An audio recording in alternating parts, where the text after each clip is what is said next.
Okay, so I went ahead, took a quick look around, to see if there's anything I could see significantly different. One of the first things I noticed was um, apparently Spotlight needed to re-index the system, but at least this time there was a little kind of like dot in the middle of the magnifying glass. If you remember before when I did the previous Leopard install, I went through and installed a system, noticed it ran slow for the first time I had it on, and that was because Spotlight was indexing and it didn't give me any indication that it was, if I remember right. So at least this time they put a little dot in there, so you kind of look and go, what the heck is it doing? Notice there's a new icon here. Apparently it's a character viewer. I believe this has something to do with the new Chinese character support built into it. Just something I'm not really going to use. Haven't digged into that too much. Let's start with the new expose features. Of course, you still have your standard F9, F10, F11, and of course, the F12 brings up the what do you call it? Dashboard. That's all still the same.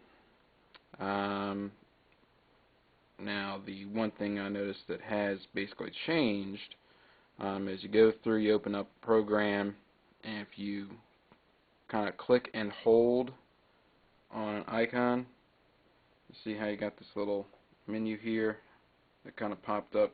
You got quit, hide, and then you got options. The stuff that under options is kind of what I think is the more interesting. You can actually go and say show in Finder, so if you have like a folder there or a program, something like that, you can jump right to where the program is without having to dig around through the Finder to get to it. I like that. That's cool. You also have the option to open on, log on, all that stuff. You pretty much had most of these features before when you clicked and held on something on the dock. Open at login, quit, hide. I think hide was there, but it's now in a little bit of a different fashion. Let me go ahead and open up a second program. Let's go ahead and hit Safari.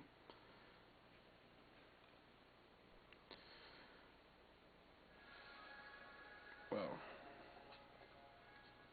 there you go. You got this nice little fancy video that opens up for the first time, and when you open up whatchamacallit, Safari, you now are presented with your top sites screen, which shows you all these sites that you've gone to before, or that's suggesting to you anyway. So I'm going to just go ahead and press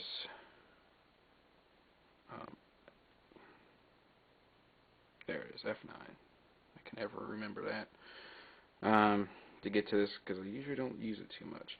You see how both apps are kind of on screen like that? If you go through, put your mouse over one, press your space bar, it goes kind of full screenish, but it's not, because you can press space bar again, it goes back. So if you have like a ton of windows open, you can use this to kind of do quick previews of what all is in the screen without switching to it all the way. My opinion, it's kind of useless. I don't like it. I don't think I'll ever use that. Let's see. This is Firefox. Where's my tab button? Here we go. Just because it's easy for me to get grip on this way. Another enhancement they made. Remember I was telling you that it was a drag and drop feature. If you take, for example, this tab here in Firefox, I drag it off to my dock. Let's say I can't apparently do anything with Thunderbird with that. I can't do anything with iChat or any of these other programs. But if I bring it up to Safari, see how Safari's kind of lit up, and then I just kind of drop it on Safari. Voila. It takes me to the same page I had open in that tab in Firefox. So that's the whole drag and drop thing that was supported there that they were talking about. Looks like it's smart enough to kind of figure out what kind of stuff you're trying to do, and it figures out that, you know, web page can open up with web browsers. So yeah, that's nothing I would think is too great. You saw the great stuff there in Safari. The thing that they were talking about with the Google Suggest, that is basically you just have a little Google search bar. If you're familiar with Firefox, Internet Explorer, they've had this for a while. You see how it just lists different stuff from Google, and then of course you got recent searches, things like that. It's, in my opinion, old. Why they're like bragging about that, I don't know. Not going to fool around with the QuickTime stuff or the Exchange stuff, because that's basically just editing video. The universal access, I don't have a Braille keyboard, so I can't show you that. Voiceovers, it just reads to you. Oh yes, the stacks. Let's see, where did I put it? I remember I was telling you that I thought they had the folder and folder thing before. They could put folders and stacks before. You could, but what they're talking about is something a little bit different. If you click on a stack, and it kind of opens up, and then you have the folder you can click on. Before, if you clicked on it, it would just open up Finder. Now, if you click on a folder, it goes and shows you what's in that folder, and then you can click that folder, and it just keeps going and going. So you can actually put like your documents folder here, and you can actually go through and find stuff with it. You see, it's actually a lot more useful than it was before. So that's definitely something I'll probably now use, just because of that.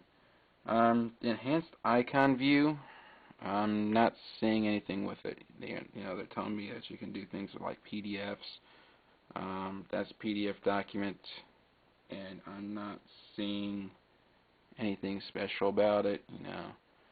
I can do a quick look, but it's the same thing as before.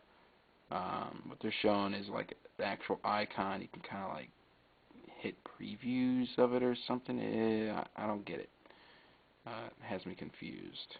I just thought of something. Let me try. Maybe you have to do it in cover flow, maybe? Okay, yeah.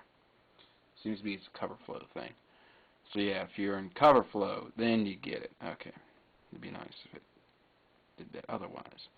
But you can kind of go through the pages.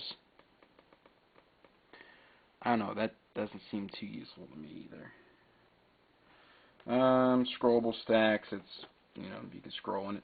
The printer update thing, haven't gotten any updates for my printer, so I don't know how that works. It told me there were no updates available. And enhanced iChat, it just has better video support. So, is Snow Leopard worth all the hoopla, etc., etc.?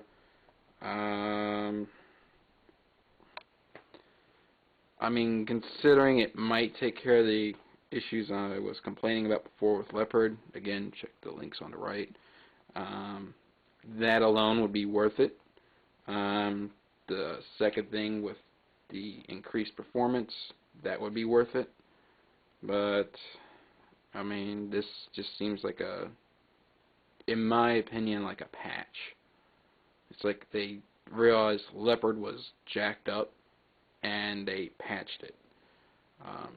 Given, yes, Leopard ran pretty good. Didn't have too many issues with it, but I did have some pretty big ones that Apple is basically saying, oh, that's not an issue. That's no problem. That doesn't exist. What are you talking about? and I've seen it on several other customer systems. So, but a couple little nifty things, in my opinion, that doesn't take a full operating system upgrade to get those, but when you throw in things like Grand Central Dispatch, yeah, I can see why they need to do a full operating system update. But then again, why wasn't that in there before? So, that's it for this video. If you got any questions, just shoot me a line. Until next time, I'll see you later.